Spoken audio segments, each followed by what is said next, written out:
Life, the universe, and everything. Chapter 3.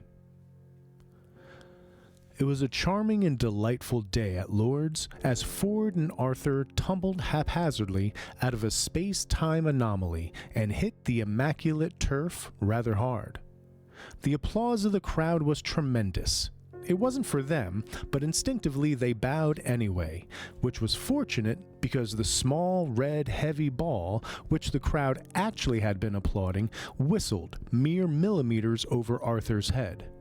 In the crowd, a man collapsed. They threw themselves back to the ground, which seemed to spin hideously around them. "What was that?" hissed Arthur. "Something red," hissed Ford back at him. "Where are we?" Something green." "Shapes," muttered Arthur. "I need shapes." The applause of the crowd had been rapidly succeeded by gasps of astonishment and the awkward titters of hundreds of people who could not yet make up their minds about whether to believe what they had just seen or not. "This is your sofa?" said a voice. "What was that?" whispered Ford. Arthur looked up. "Something blue," he said. "Shape?" said Ford. Arthur looked again. "It is shaped," he hissed at Ford with his brow savagely furrowing, "like a policeman." They remained crouched there for a few moments, frowning deeply. The blue thing, shaped like a policeman, tapped them both on the shoulders. "Come on, you two," the shape said. These words had an electrifying effect on Arthur. He leapt to his feet like an author hearing the phone ring, and shot a series of startled glances at the panorama around him, which had suddenly settled down into something of a quite terrifying ordinariness. "Where did you get this from?" he yelled at the policeman's shape. "What did you say?" said the startled shape. "This is Lord's cricket ground, isn't it?" snapped Arthur. "Where did you find it? How did you get it here? I think," he added, clasping his hand to his brow, "that I had better calm down." He squatted down abruptly in front of Ford. "It is a policeman," he said. "What do we do?" Ford shrugged. "What do you want to do?" he said. "I want you," said Arthur, "to tell me that I have been dreaming for the past 5 years. Ford shrugged again and obliged. "You've been dreaming for the last 5 years, he said. Arthur got to his feet. "It's all right, officer," he said. "I've been dreaming for the last 5 years. Ask him," he added, pointing at Ford. "He was in it."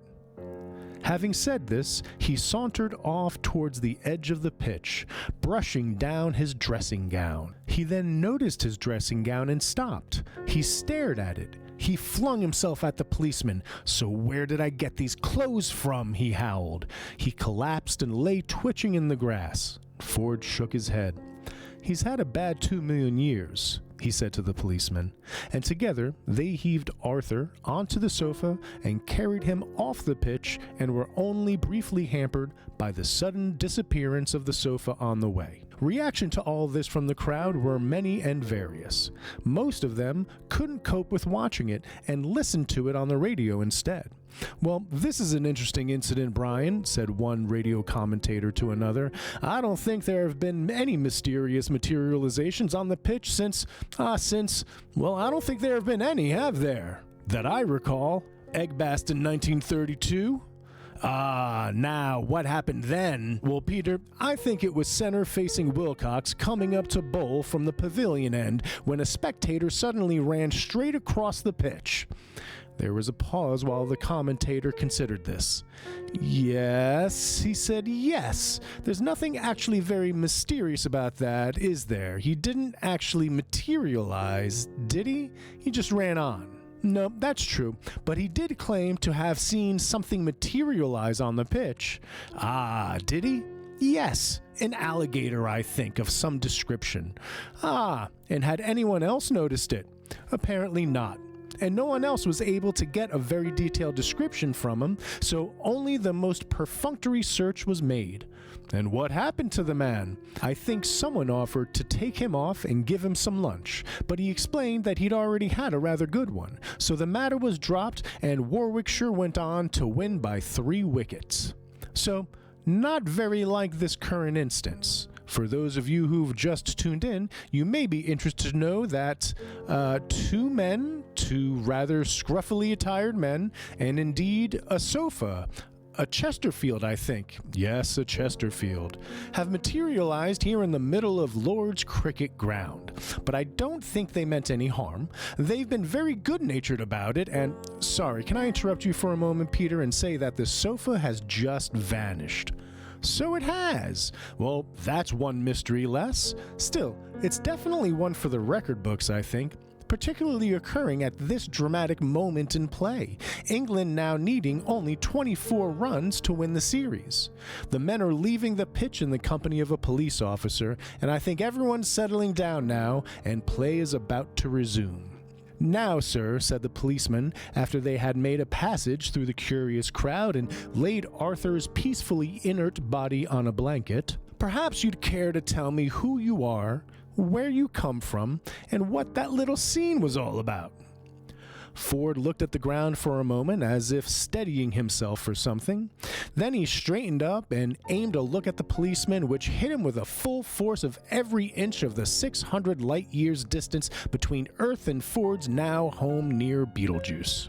"All right," said Ford very quietly, "I'll tell you." "Yes, well, that won't be necessary," said the policeman hurriedly. "Just don't let whatever it was happen again." The policeman turned around and wandered off in search of anyone who wasn't from Beetlejuice. Fortunately, the ground was full of them. Arthur's consciousness approached his body as from a great distance, and reluctantly. It had had some bad times in there. Slowly, nervously, it entered and settled down into its accustomed position. Arthur sat up. "Where am I?" he said. "Lord Cricket's ground," said Ford. "Fine," said Arthur, and his consciousness stepped out again for a quick breath. His body flopped back on the grass. 10 minutes later, hunched over a cup of tea in the refreshment tent, the color started to come back to his haggard face. "How are you feeling?" said Ford. "I'm home," said Arthur hoarsely. He closed his eyes and greedily inhaled the steam from his tea as if it was, well, as far as Arthur was concerned, as if it was tea, which it was. "I'm home," he repeated. "Home. It's England. It's today. The nightmare is over." He opened his eyes again and smiled serenely. "I'm where I belong," he said in an emotional whisper. "There are two things I feel I should tell you," said Ford, tossing a copy of The Guardian over the table at him. "I'm home," said Arthur. "Yes," said Ford. "One is," he said, pointing at the date at the top of the paper, "that the Earth will be demolished in 2 days' time." "I'm home," said Arthur. "Tea," he said. "Cricket," he added with pleasure. "Mown grass. Wooden benches, white linen jackets, beer cans." Slowly he began to focus on the paper. He cocked his head on one side with a slight frown. "I've seen that one before," he said. His eyes wandered slowly up to the date which Ford was idly tapping at. His face froze for a second or two and then began to do that terribly slow crashing trick which Arctic ice floes do so spectacularly in the spring. "And the other thing," said Ford, "is that you appear to have a bone in your beard." He tossed back his tea. Outside the refreshment tent, the sun was shining on a happy crowd. It shone on white hats and red faces. It shone on ice lollies and melted them. It shone on the tears of small children whose ice lollies had just melted and fallen off the stick. It shone off the trees. It flashed off whirling cricket bats. It gleamed off the utterly extraordinary object which was parked behind the sight screens and which nobody appeared to have noticed. It beamed on Arthur and Ford as they emerged blinking from the refreshment tent and surveyed the scene around them. Arthur was shaking. "Perhaps," he said, "I should—" "No," said Ford sharply. "What?" said Arthur. "Don't try and phone yourself up at home." "How did you know?" Ford shrugged. "But why not?" said Arthur. "People who talk to themselves on the phone," said Ford, "never learn anything to their advantage." "But look," said Ford. He picked up an imaginary phone and dialed an imaginary dial. "Hello," he said into the imaginary mouthpiece. "Is that Arthur Dent? Ah, hello, yes. This is Arthur Dent speaking. Don't hang up." He looked at the imaginary mouthpiece in disappointment. "He hung up," he said, shrugged, and put the imaginary phone neatly back onto its imaginary hook. "This is not my first temporal anomaly," he said. A glummer look replaced the already glum look on Arthur Dent's face. "So we're not home and dry," he said. "We could not even be said," replied Ford, "to be home and vigorously toweling ourselves off." The game continued. The bowler approached the wicket at a lope, a trot, and then a run. He suddenly exploded in a flurry of arms and legs, out of which flew a ball.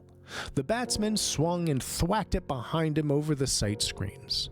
Ford's eyes followed the trajectory of the ball and jogged momentarily. He stiffened. He looked along the flight path of the ball again, and his eyes twitched again. "This isn't my towel," said Arthur, who was rummaging in his rabbit skin bag. "Shh," said Ford. He screwed his eyes up in concentration. "I had a Golga Frenchin jogging towel," continued Arthur. "It was blue with yellow stars on it. This isn't it." "Shh," said Ford again. He covered one eye and looked with the other. "This one's pink," said Arthur. "It isn't yours, is it?" "I would like you to shut up about your towel," said Ford. "It isn't my towel," insisted Arthur. "This is the point of what I'm trying to—" "And the time at which I would like you to shut up is now," said Ford. "All right," said Arthur, starting to stuff it back into his primitively stitched rabbit skin bag. "I realize that it is probably not important in the cosmic scale of things. It's just odd, you know? A pink towel suddenly instead of a blue one with yellow stars." Ford was beginning to behave rather strangely, or rather not actually beginning to behave strangely, but beginning to behave in a way which was strangely different from the other strange ways in which he more regularly behaved. What he was doing was this. Regardless of the bemused stares it was provoking from his fellow members of the crowd gathering round the pitch, he was waving his hands in sharp movements across his face, ducking down behind some people, leaping up behind others, then standing still and blinking a lot.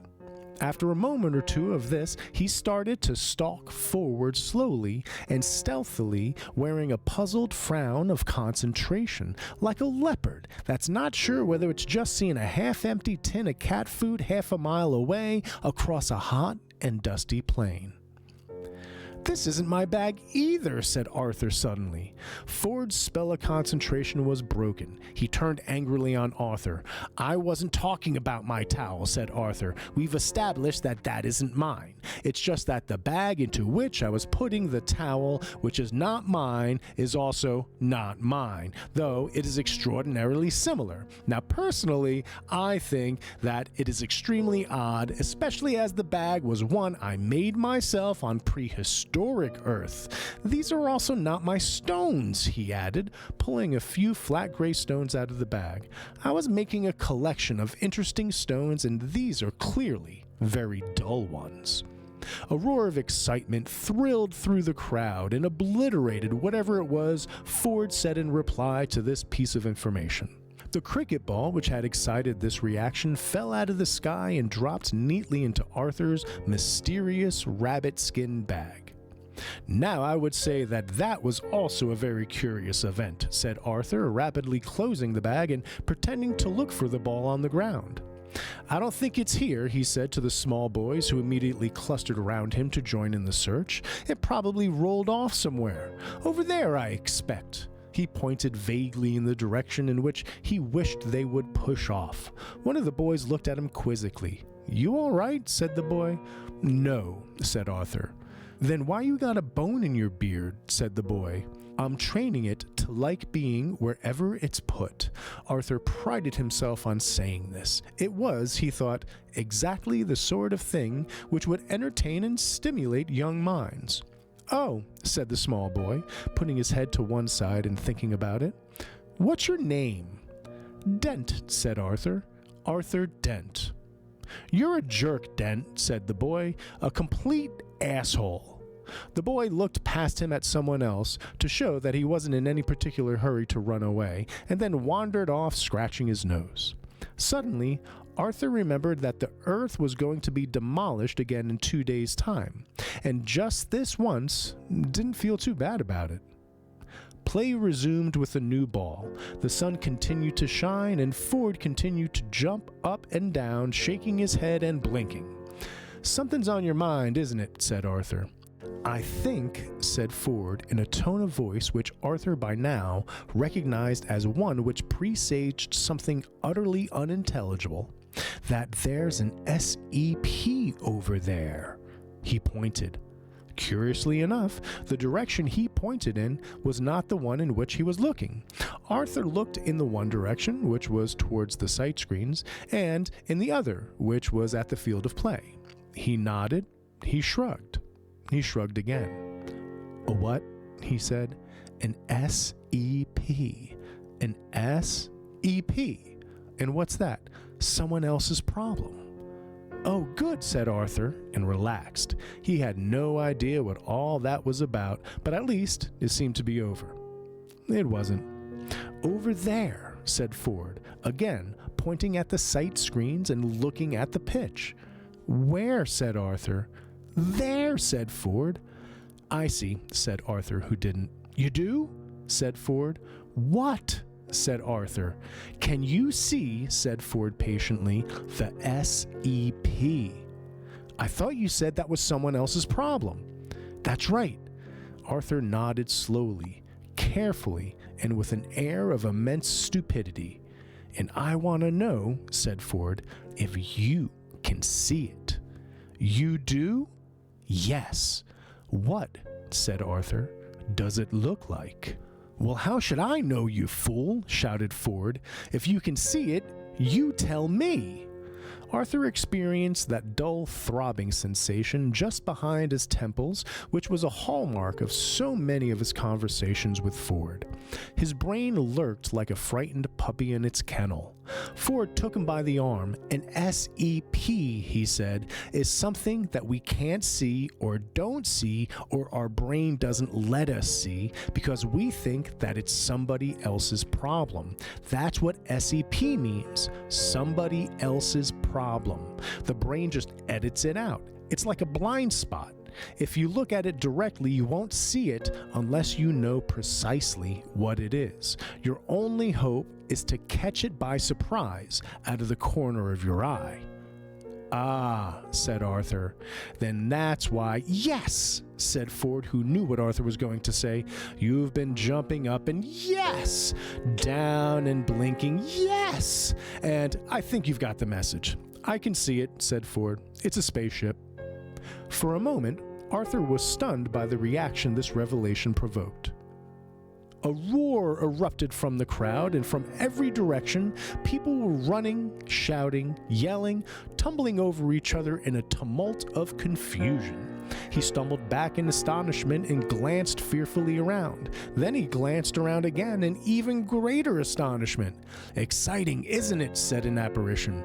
The apparition wobbled in front of Arthur's eyes, though the truth of the matter is probably that Arthur's eyes were wobbling in front of the apparition. His mouth wobbled as well. His mouth said. "I think your team have just won," said the apparition. Repeated Arthur, and punctuated each wobble with a prod at Ford Prefect's back. Ford was staring at the tumult in trepidation. "You are English, aren't you?" said the apparition. "Yes," said Arthur. "Well, your team, as I say, have just won the match. It means they retained the Ashes. You must be very pleased. I must say, I'm rather fond of cricket, though I wouldn't like anyone outside this planet to hear me saying that. Oh dear, no." The apparition gave what looked as if it might have been a mischievous grin, but it was hard to tell because the sun was directly behind him, creating a blinding halo round his head and illuminating his silver hair and beard in a way which was awesome, dramatic, and hard to reconcile with mischievous grins. "Still," he said, "it'll all be over in a couple of days, won't it? Though, as I said to you when we last met, I was very sorry about that. Still, whatever will have been, will have been." Arthur tried to speak, but gave up the unequal struggle. He prodded Ford again. "I thought something terrible had happened," said Ford, "but it's just the end of the game. We ought to get out. Oh, hello, Slartiblartfast. What are you doing here?" "Oh, pottering, said the old man gravely. "That your ship? Can you give us a lift anywhere?" Patience, the old man admonished. "Okay," said Ford. "It's just that this planet's going to be demolished pretty soon." "I know that," said Slartiblartfast. "And, well, I just wanted to make that point," said Ford. "The point is taken. And if you feel that you really want to hang around a cricket pitch at this point, I do." "Well, it's your ship." "It is." "I suppose." Ford turned away sharply at this point. "Hello, Slartiblartfast," said Arthur at last. "Hello, Earthman," said Slartiblartfast. "After all," said Ford, "we only die once." The old man ignored this and stared keenly onto the pitch with eyes that seemed alive, with expressions that had no apparent bearing on what was happening out there. What was happening was that the crowd was gathering itself into a wide circle around the center of the pitch. What Slartiblartfast saw in it, he alone knew. Ford was humming something. It was just one note repeated at intervals. He was hoping that somebody would ask him what he was humming, but nobody did. If anybody had asked him, he would have said he was humming the first line of a Noel Coward song called "Mad About the Boy" over and over again. It would then have been pointed out to him that he was only singing one note, to which he would have replied that for reasons which he hoped would be apparent, he was omitting the "about the boy" bit. He was annoyed that nobody asked. "It's just," he burst out at last, "that if we don't go soon, we might get caught in the middle of it all again, and there's nothing that depresses me more than seeing a planet being destroyed, except possibly still being on it when it happens. Or," he added in an undertone, "hanging around cricket matches." "Patience," said Slartiblartfast again. "Great things are afoot." "That's what you said the last time we met," said Arthur. "They were," said Slartiblartfast. "Yes, that's true," admitted Arthur. All, however, that seemed to be afoot was a ceremony of some kind. It was being specially staged for the benefit of TV rather than the spectators, and all they could gather about it from where they were standing was what they heard from a nearby radio. Ford was aggressively uninterested.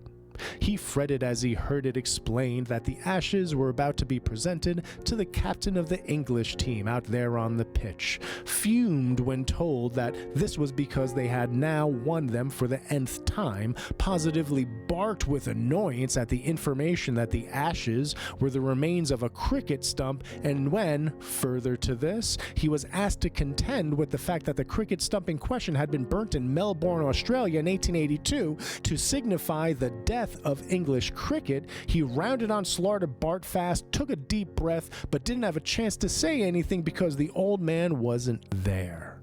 He was marching out onto the pitch with terrible purpose in his gait, his hair, beard, and robes swept behind him, looking very much as Moses would have looked if Sinai had been a well-cut lawn, instead of, as it was more usually represented, a fiery, smoking mountain. "He said to meet him at his ship," said Arthur. "What in the name of Zarking Fardwarks is the old fool doing?" exploded Ford. "Meeting us at the ship in 2 minutes," said Arthur with a shrug which indicated total abdication of thought. They started off towards it. Strange sounds reached their ears. They tried not to listen, but could not help noticing that Slartiblartfast was querulously demanding that he be given the silver urn containing the ashes, as they were, he said, vitally important for the past, present, and future safety of the galaxy, and that this was causing wild hilarity. They resolved to ignore it. What happened next, they could not ignore. With a noise like 100,000 people saying "wop," a steely white spaceship suddenly seemed to create itself out of nothing in the air directly above the cricket pitch, and hung there with infinite menace and a slight hum.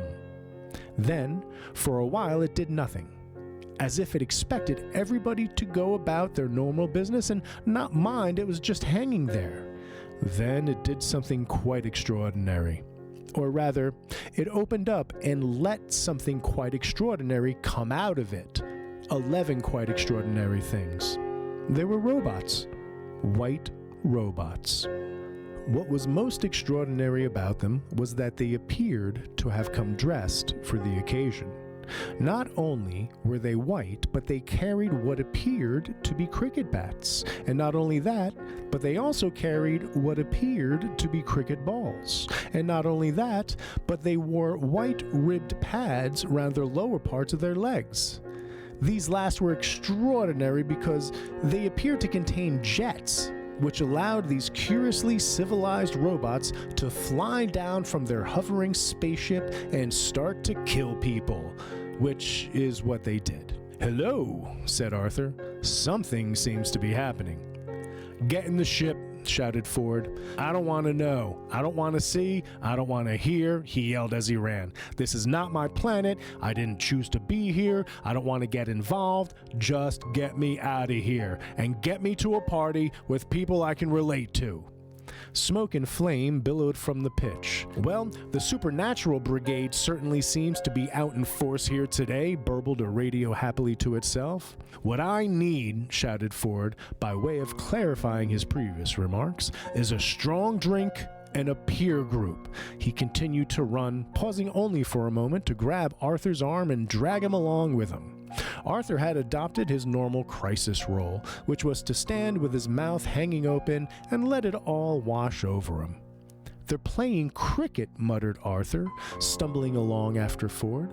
"I swear they are playing cricket. I do not know why they are doing this, but that is what they are doing. They're not just killing people, they're sending them up," he shouted. "Ford, they're sending us up." It would have been hard to disbelieve this without knowing a great deal more galactic history than Arthur had so far managed to pick up in his travels. The ghostly but violent shapes that could be seen moving within the thick pall of smoke seemed to be performing a series of bizarre parodies of batting strokes, the difference being that every ball they struck with their bats exploded wherever it landed. The very first one of these had dispelled Arthur's initial reaction, that the whole thing might just be a publicity stunt by Australian margarine manufacturers. And then, as suddenly as it had all started, it was over. The 11 white robots ascended through the seething crowd in a tight formation, with a few last flashes of flame, entered the bowels of their hovering white ship, which, with the noise of 100,000 people saying "foop," promptly vanished into the thin air out of which it had whopped. For a moment, there was a terrible stunned silence, and then, out of the drifting smoke, emerged the pale figure of Slaughter Bartfast, looking even more like Moses, because in spite of the continued absence of the mountain, he was at least now striding across a fiery and smoking, well-mown lawn. He stared wildly about him until he saw the hurrying figures of Arthur Dent and Ford Prefect forcing their way through the frightened crowd, which was for the moment busy stampeding in the opposite direction. The crowd was clearly thinking to itself about what an unusual day this was turning out to be, and not really knowing which way, if any, to turn. Slaughter Bartfast was gesturing urgently to Ford and Arthur and shouting at them as the three of them gradually converged on his ship, still parked behind the sight screens and still apparently unnoticed by the crowd stampeding past it, who presumably had enough of their own problems to cope with at the time. "They've garble, warble, farble," shouted Slaughter Bartfast in his thin, tremulous voice. "What did he say?" panted Ford as he elbowed his way onwards. Arthur shook his head. "They've something or other," he said. "They've table, warble, farble," shouted Slaughter Bartfast again. Ford and Arthur shook their heads at each other. "It sounds urgent," said Arthur. He stopped and shouted, "What?" "They've garble, warble, fashes," cried Slaughter Bartfast, still waving at them. "He says," said Arthur, "that they've taken the ashes. That is what I think he's saying." They ran on. Said Ford. "Ashes," said Arthur tersely. "The burnt remains of a cricket stump. It's a trophy. That," he was panting, "is apparently what they have come and taken." He shook his head very slightly, as if he was trying to get his brain to settle down lower in his skull. "Strange thing to want to tell us," snapped Ford. "Strange thing to take. Strange ship." They had arrived at it. The second strangest thing about the ship was watching the somebody else's problem field at work. They could now clearly see the ship for what it was simply because they knew it was there. It was quite apparent, however, that nobody else could. This wasn't because it was actually invisible or anything hyper impossible like that.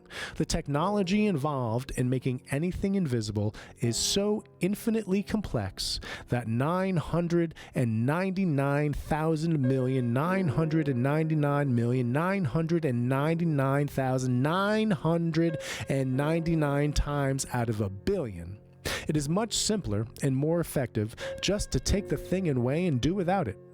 The ultra-famous sciento-magician Ephrafax of Wug once bet his life that, given a year, he could render the great mega-mountain Magramol entirely invisible. Having spent most of the year jiggling around with immense luxovals and refractonullifiers and spectrum bypassomatics, he realized, with 9 hours to go, that he wasn't going to make it. So he and friends, and his friends' friends, and his friends' friends' friends, and his friends' friends' friends' friends, and some rather less good friends of theirs who happen to own a major stellar trucking company, put in what now is widely recognized as being the hardest night's work in history. And sure enough, on the following day, Magramol was no longer visible. Ephrafax lost his bet, and therefore his life, simply because some pedantic adjudicating official noticed A, that when walking around the area that Magramol ought to be, he didn't trip over or break his nose on anything, and B, a suspicious-looking extra moon.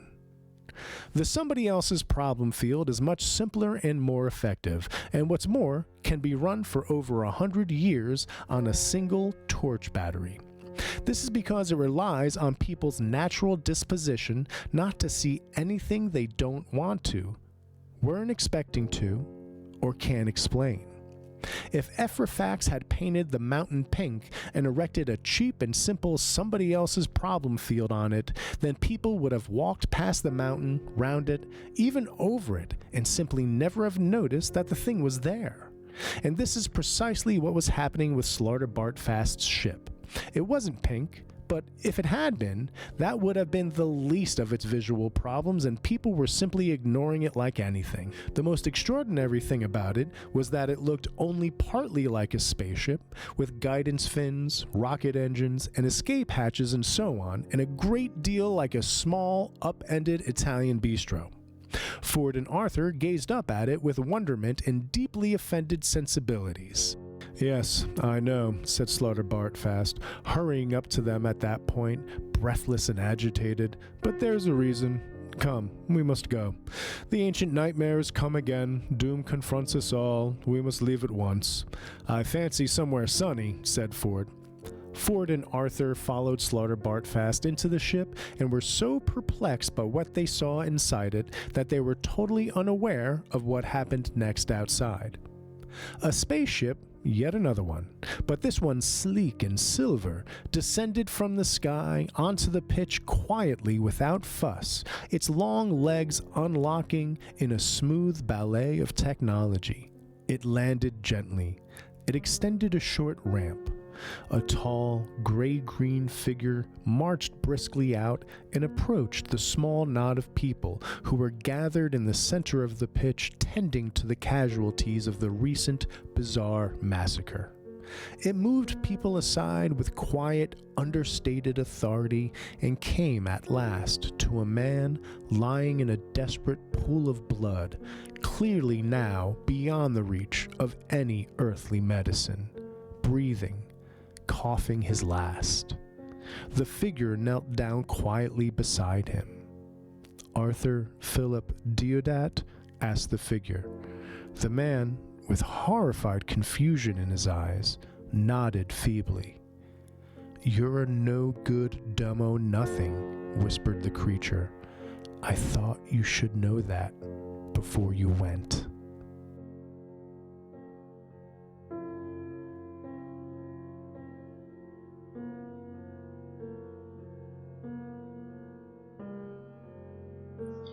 I hope you're enjoying life, the universe, and everything. The next chapter will be coming out soon. In the meantime, please like, share, and subscribe if you like the content. Leave us a comment. We'd love to hear from you.